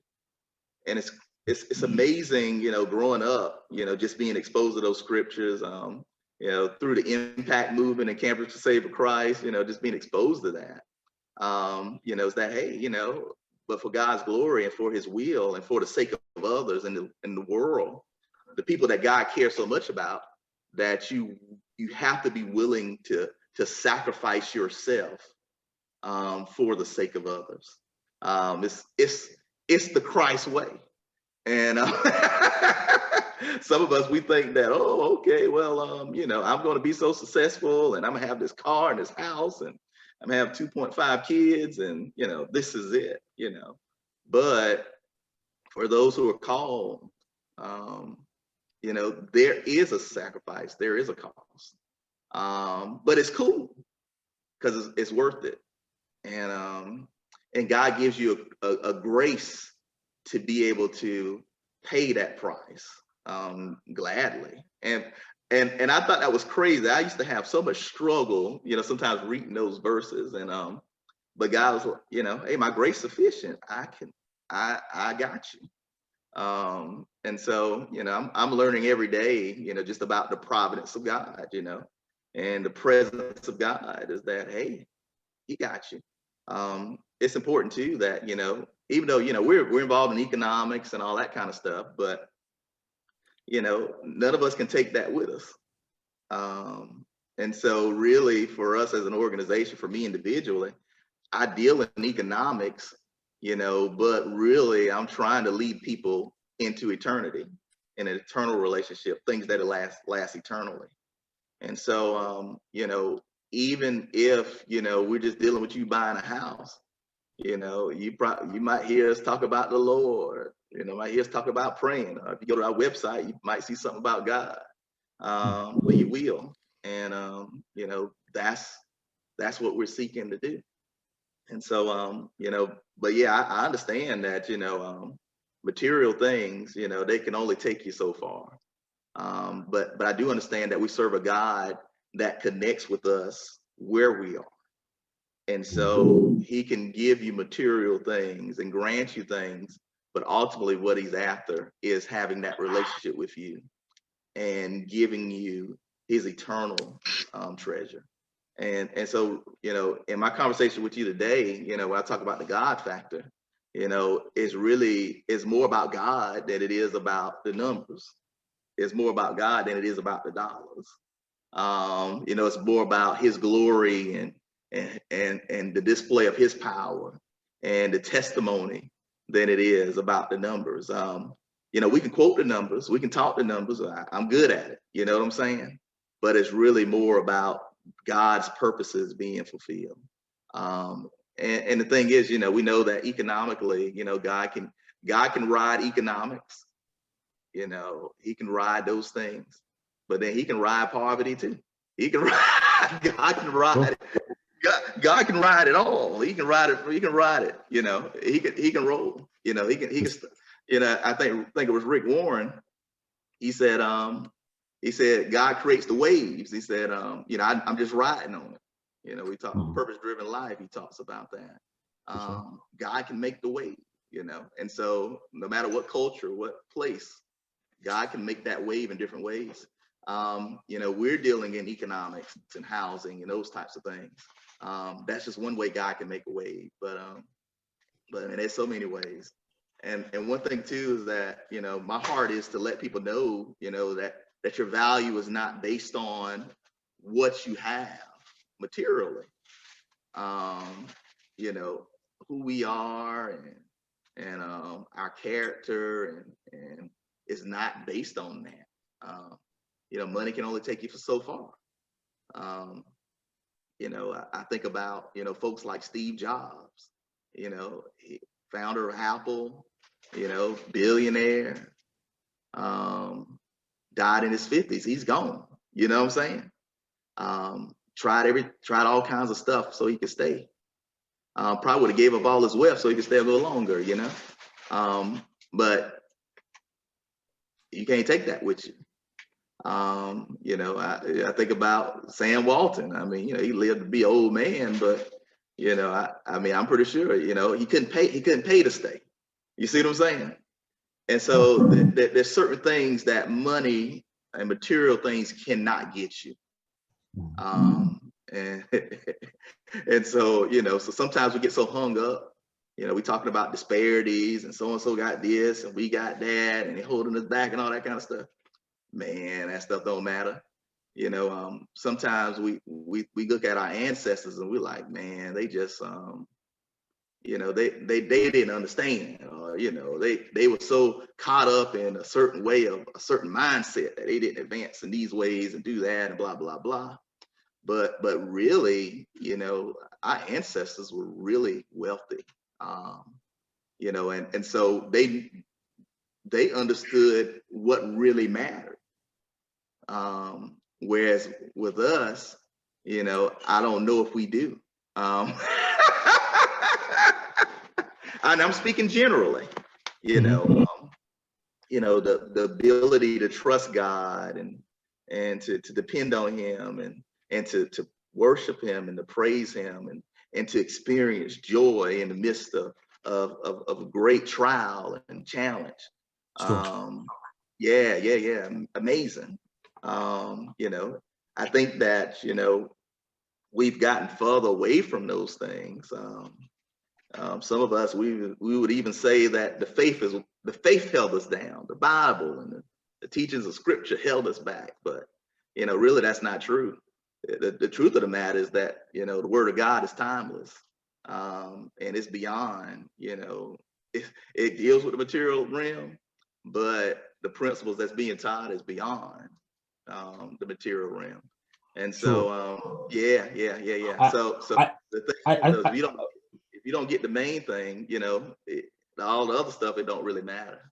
Basically, at the end of the day, even if you accumulate things, you're still empty.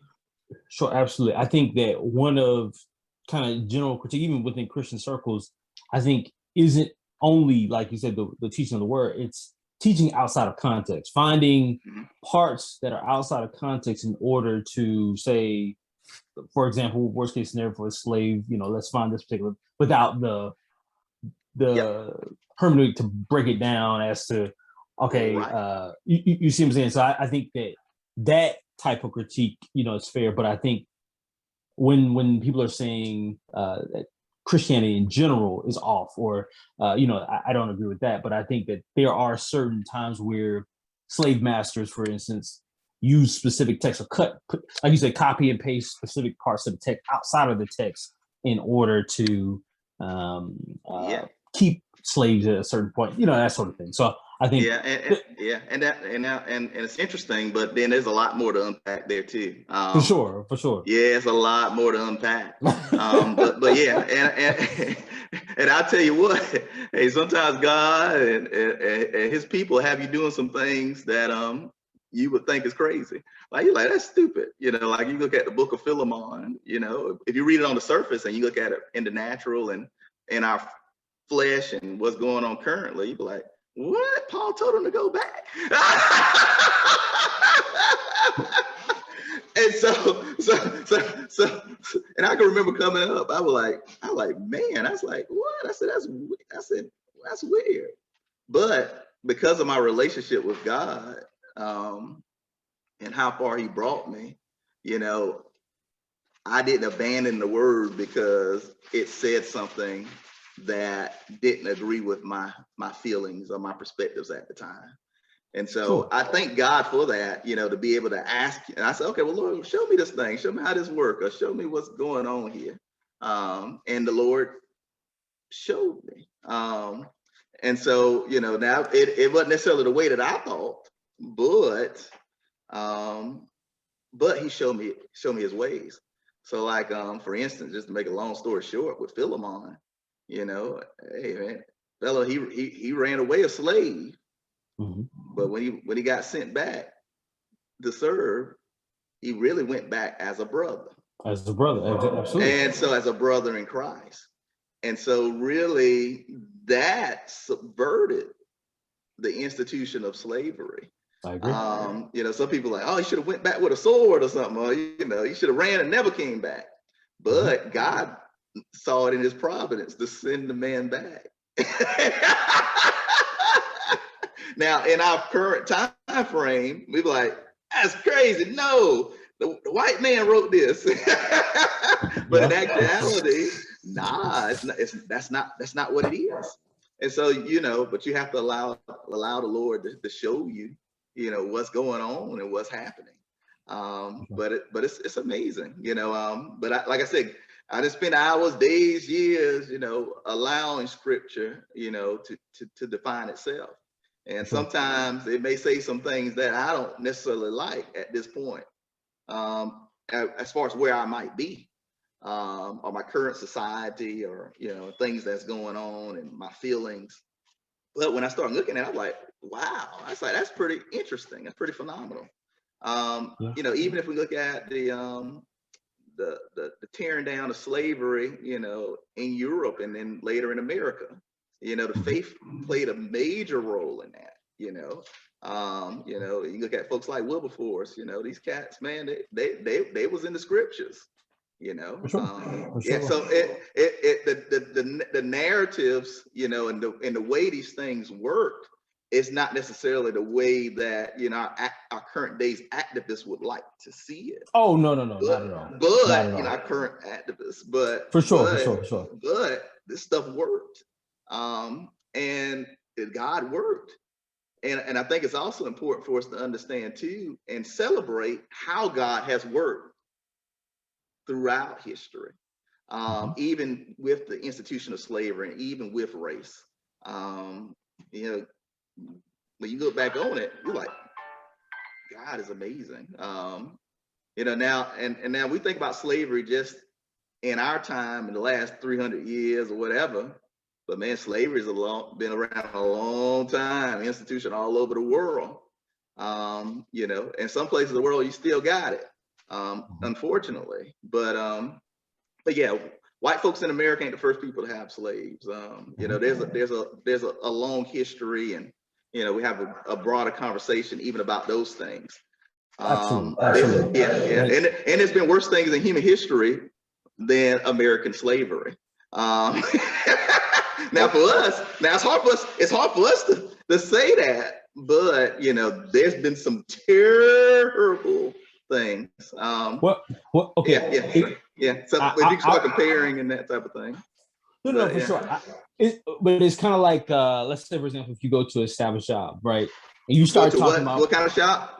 An established job, like any job that's been going 20, 30 years, whatever. Yeah. And you start talking about progress. What's the first thing they'll say? They'll say, well, it's a lot better than it was years ago and years. And I think just in the terms of painting that picture, to pull it full circle with New America going on, next question. Because I think we could do this all day. Yeah, I love you, man. Yeah. We had chatted in a while. Exactly. We can do this all day. But you would have to definitely cut and paste this on this podcast. Oh yeah, we're gonna get. What I do is I make sure that there's a full long play, so anybody can hear it within context. But I also I do get minute-long snippets that are just really good and that can tie directly into some other things that we are kind of talking in terms of big vision, that sort of thing. So we do both things. Yeah. But going back to the next question, what steps, like say for example, someone wants to be next Adolphus Johnson with New America, what steps must a person accomplish to either become certified or respected in your profession in terms of nonprofit economic development? Wow. Well, I would say, ask the Lord, is this something I should do? And ask him how should I approach it? Lord, order my steps. So I may not necessarily know what I need to do now, but Lord, order my steps. If you look at, what I've spoken of over the last hour or so, you'll realize that, my preparation for what I do today wasn't just based in formal education or certification or anything like that. How God graced me, and what God wanted me to do, and how he exposed me and connected me with different folks in different places. But I think, it's important to ask God. If the Lord's telling you that, hey, community development, housing, lifting up people is what you should do. I think that you just go and pursue that in the way that God is showing you, or pressing that on your heart. There's different ways to do this thing. If you're looking at, our path and how we do stuff, I would definitely suggest getting any type of workshop that deals with community development, affordable housing. Get on YouTube, look at some videos, join an association. There's a few good ones, but one in particular that I joined early on, our organization did, was SCASIT, South Carolina Association for Community Economic Development. Basically, by joining associations, you're able to see what's out there, how broad this thing is. You're able to see what directions you could go into. I would say don't run after the first rabbit. Just kind of settle in, pray about it. Think about what path you should take. It could be more community organizing. Where you're organizing people and you're trying to empower them to do certain things in the community. It could be more educational. It could be more like us, where we're dealing with bricks and sticks. Along with other things.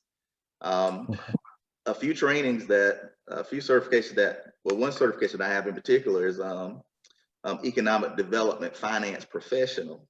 That particular training and certification is with an organization called the National Development Council.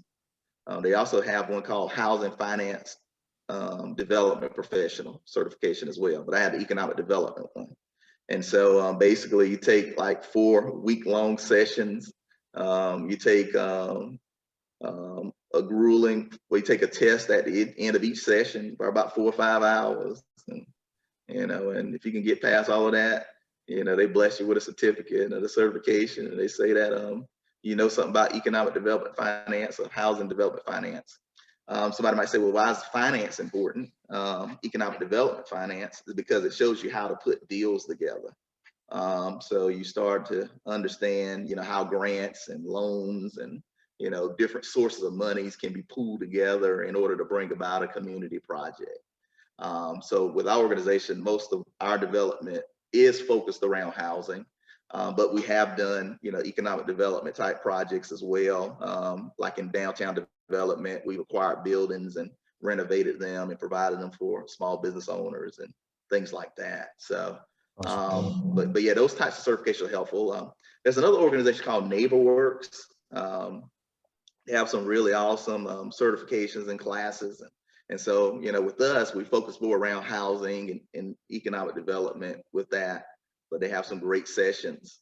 There's South Carolina Community Loan Fund. They have sessions on, housing and how to get financing and things like that. And so there's some great resources out there, but I would start with asking God what I should do, and then putting yourself in a network of people that are in that industry so that you can really start being exposed.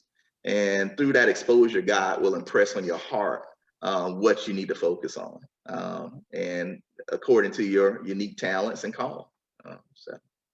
Okay. What would you say one of the things, even from a cultural background, but even from a young people, like it's a generational thing where you say, well, you don't talk about money. Don't talk about money. Yeah. It's just one of the things, generational.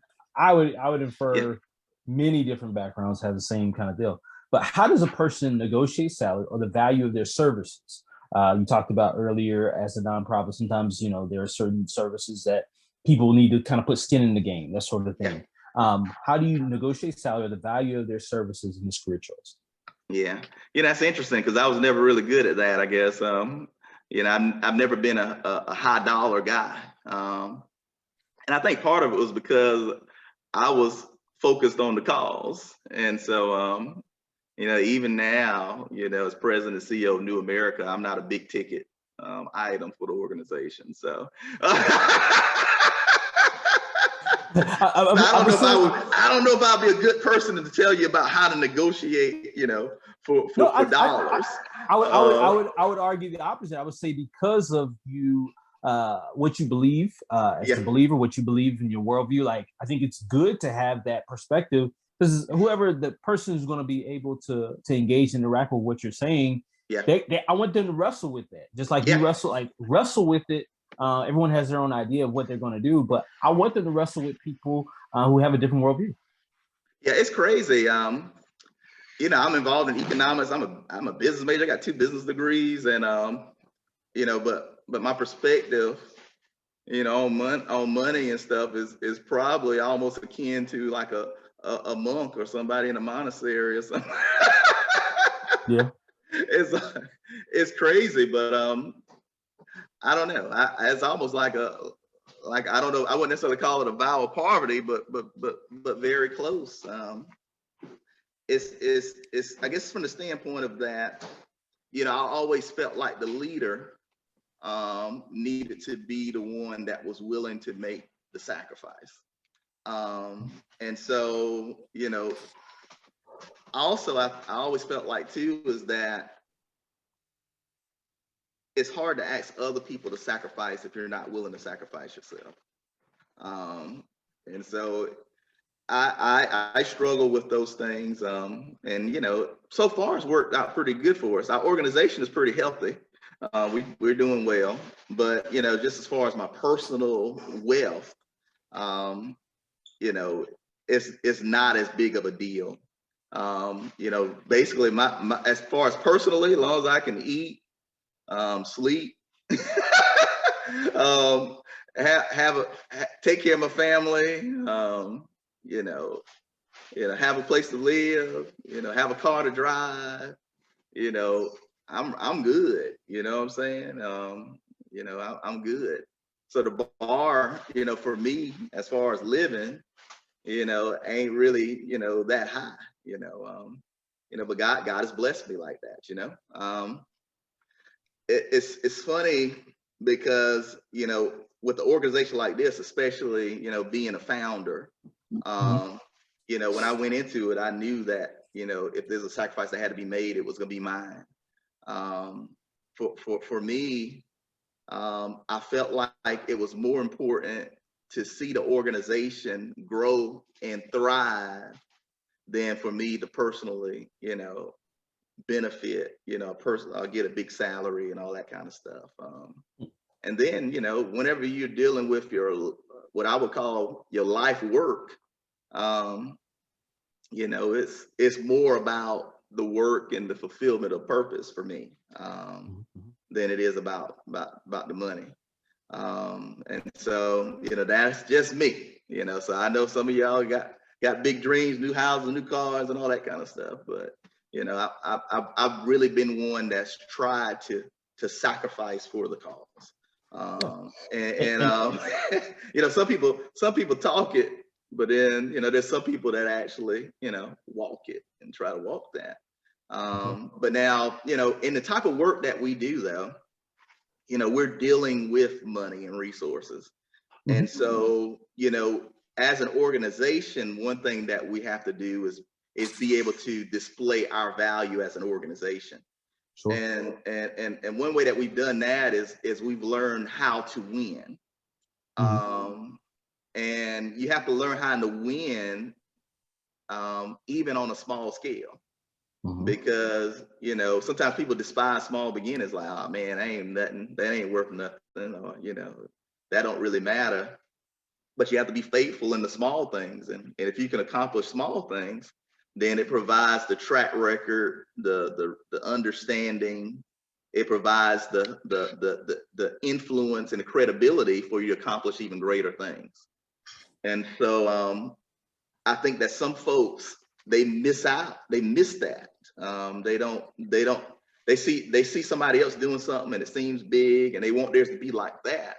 But a lot of times if you're doing something that's countercultural, or you're doing something in a place where the resources aren't as plentiful, then you have to figure out, how to do things differently, and you got to figure out how to win.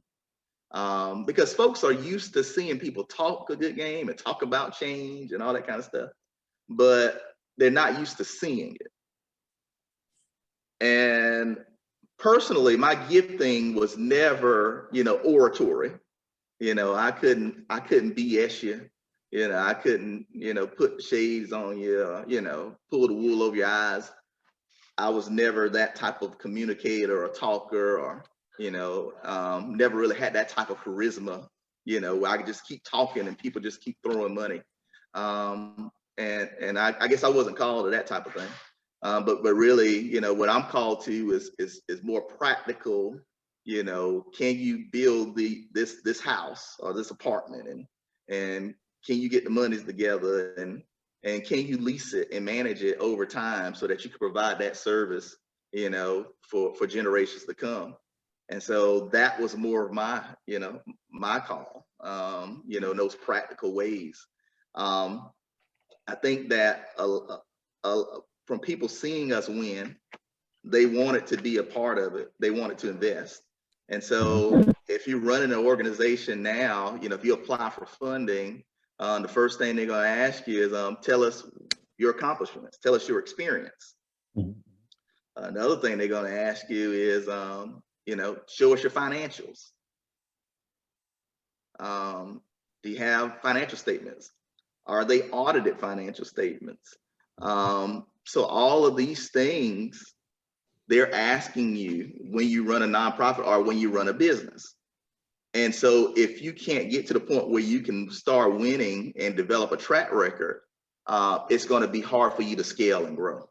And so, so yeah, I mean, basically you got to learn any advice here. You got to learn how to win. You got to learn how to win with what you have. Gotcha. And you got to learn how to put your butt on the line. Sometimes people, they try to get stuff going in the community, and they talking that talk, and they getting you riled up. We need to do this, we need to have that, fight the power and all that kind of stuff. But when it comes down to putting that butt on the line, they won't do it. Yeah. And see, when we built our first apartments, I had to put my butt on the line. And so what I mean is that, we got it financed, got land donated, but in order for them to finance it, I had to sign on the dotted line. And so I personally guaranteed that debt. Wow. Yeah. So I mean, most nonprofit leaders or people that guide nonprofits, they're like, no, we don't do that. No, we can't do that. But whenever you start something new that's countercultural, that ain't been done before, and people don't really believe in you, you have to be the one that believes the most. That's true.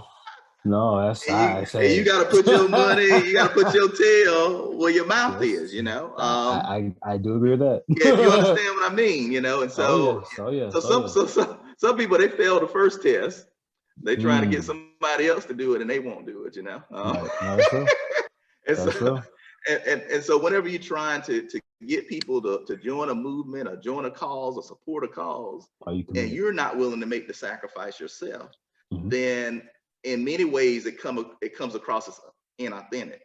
And see, for me, that I'm pretty transparent. I mean, like I could say one thing, but my facial expression might show something else. So I can't really lie straight. And so I can't really be inauthentic. Another thing too is that winning early does not necessarily refer to your organization itself. Okay. Sometimes it's important for you to win individually, so that you can win in a collective sense, organizationally. So what I mean is that, I signed on that dotted line for those first apartments, but they checked my credit. Yeah. And, the banker was like, he said, man, you got some of the best credit I've ever seen. And so what that shows is that winning personally affected whether my organization could win. Right. You know, another thing is the first set of apartments, you know, we built them. I built them. He saw that I had a builder's license. And so he's like, oh, okay, well, oh, you can do this. And it's funny. He said something. He said, man, what you building this for? You ain't making no money off of. And I said, nah, man, I'm doing it for the organization. I want to see us, you know, succeed. Yeah. And, you know, but that's the price you pay. You know, and so, you know, folks talking about they want to be great and they want to do great things, but you know, you got to be willing to make that sacrifice. Before then, you know, I had good credit, but before we established New America, I worked for a great organization. I worked for the South Carolina State University. And so, you know, I didn't make a whole bunch of money over there, but, you know, I learned a lot. You know, I was able to create some solid relationships. You know, I endured a lot, but at the end of the day, you know, people knew me and people could vouch, you know, for my character and my capabilities. Right. And so yeah. Well, I was just gonna say, it sounds like your personal character almost and I want to use the word overflow. Yeah, go ahead.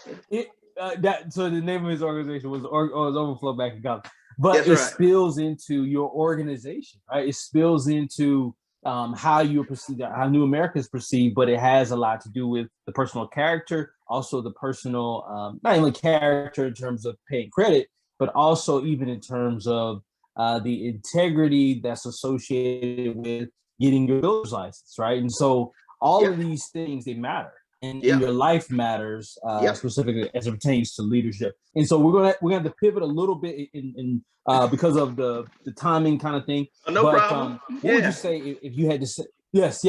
What would you say as it pertains to this is the time machine question. If you were to get into a time machine and talk to yourself on the first day of the job, what would that be? What advice would you give yourself if you get back in the time machine and talk to that Adolphus?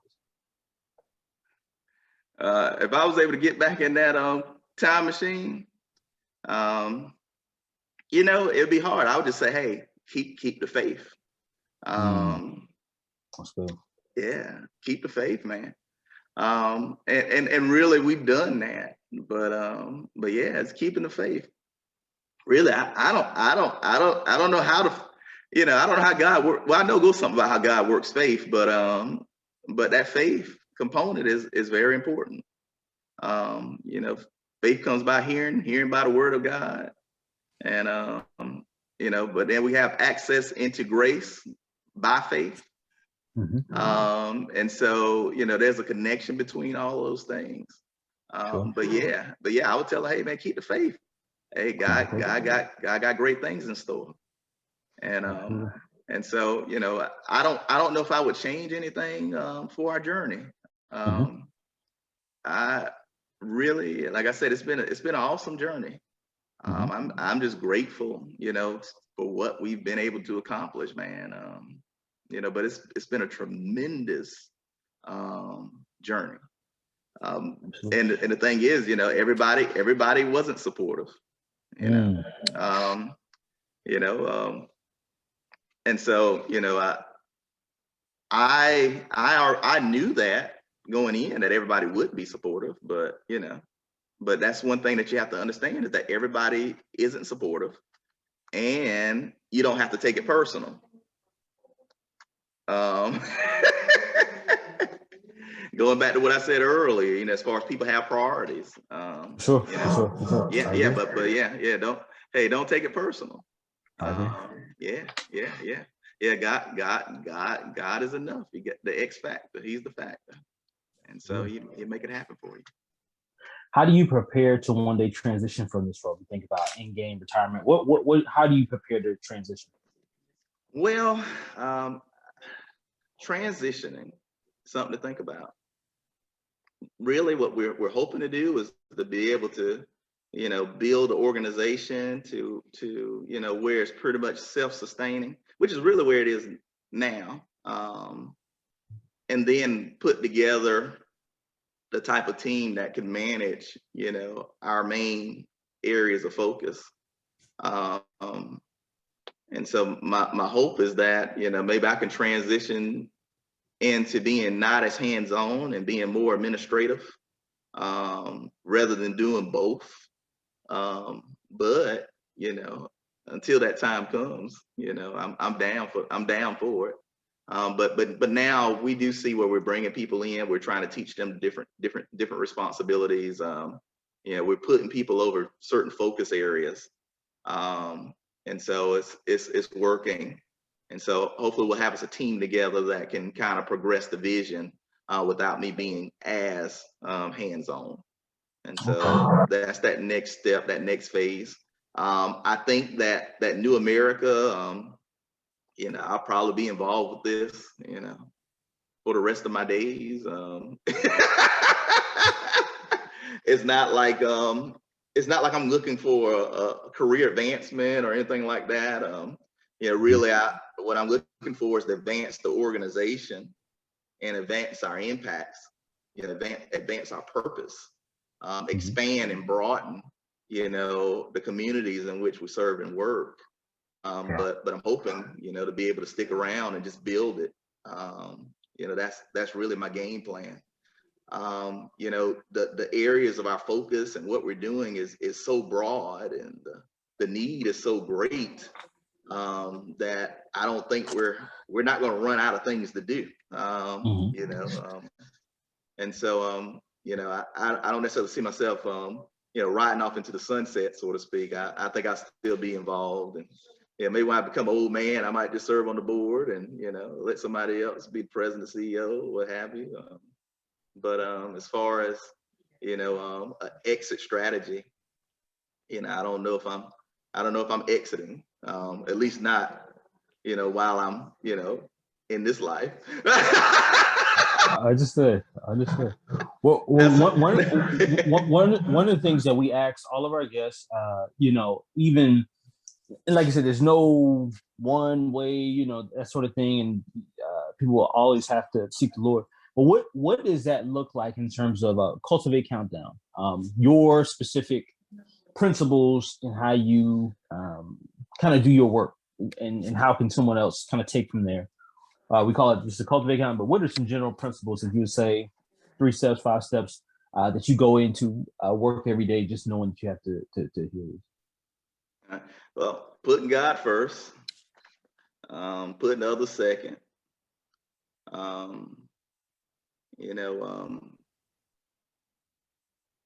Also, I think working with what you have, building on what you have, being more concerned about what God says about you than what other people say about you.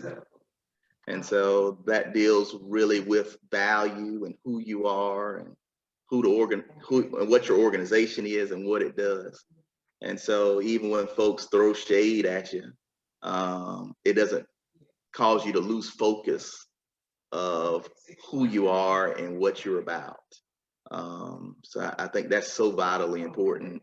I think optimism, looking at the cup half full rather than half empty, is so important.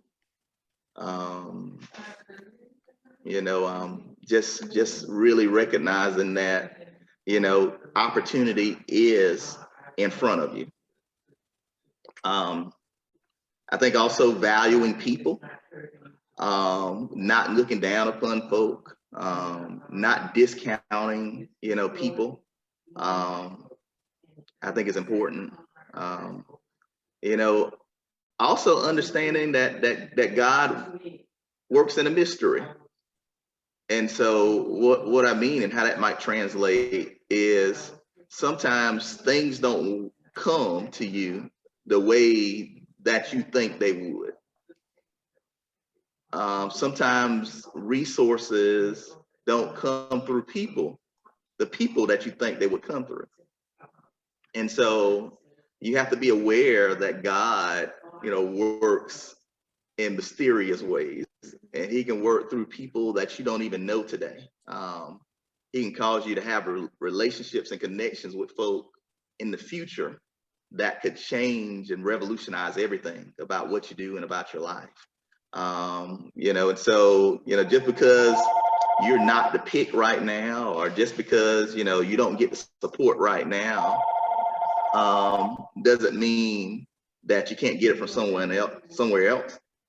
And it doesn't mean that your situation can't change. And so, those are just a few tidbits and principles. Another principle is that, profitability is important. So what that means is that when profit allows for you to be able to do what you do. And so profit is not a sin. Creating wealth organizationally, or even individually, is not a sin, because it allows for you to be able to have a greater platform. But then also, if something is profitable that you're doing, then it can be done in perpetuity, if that makes sense to you. And so, that's a big principle around our parts, is that, profitability, is important, and it brings about prosperity. So if you're doing a community good and it generates income, and it's doing the community good and people want it, it can last in perpetuity, pretty much forever. But now, if you're doing something that is not profitable, then it won't last.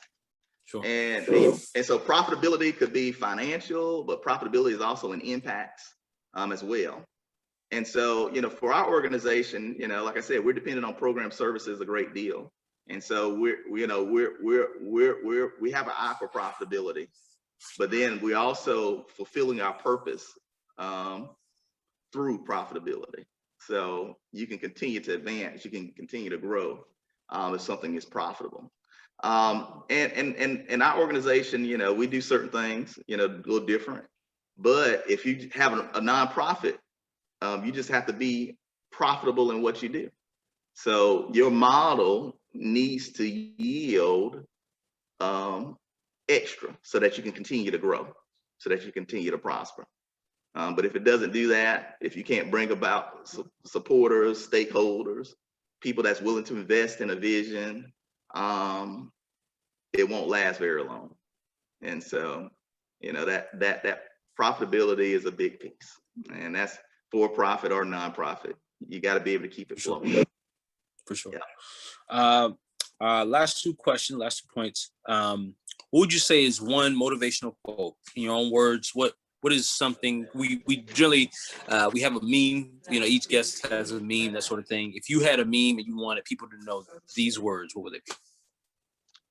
I told you I like Booker T, and I got some quotes hanging up in my office.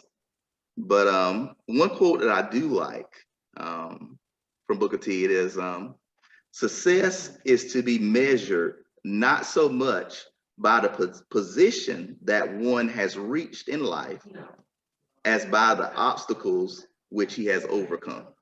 Wow. Profound. That's profound. Yeah, absolutely profound. Yeah. All right. Well, Adolphus, thank you so much for your time, your wisdom, your insight. This is so much, so much good stuff.